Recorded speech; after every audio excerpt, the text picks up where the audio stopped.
El Palau de Congressos de València ha acollit el primer Congrés Autonòmic de Persones amb Càncer i Familiars, organitzat per l'Associació Espanyola contra el Càncer, un punt de trobada per al diàleg entre persones que estan passant o han passat per un procés oncològic, els seus familiars i els professionals sanitaris que els atenen.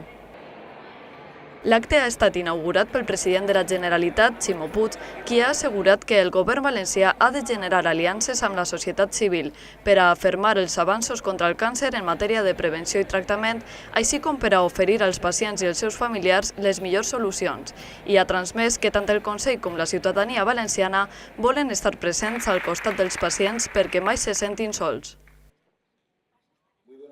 Esa alianza entre la sociedad civil y entre la Generalitat,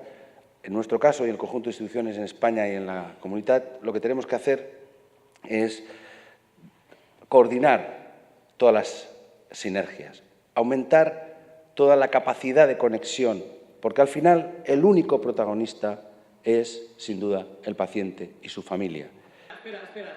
El cap del Consell ha subratllat el treball inestimable de l'Institut Valencià d'Oncologia i de la resta d'actors implicats i ha volgut reconèixer la col·laboració de la Fundació Amancio Ortega, gràcies a la qual els hospitals públics de la comunitat comptaran amb tecnologia avantguardista.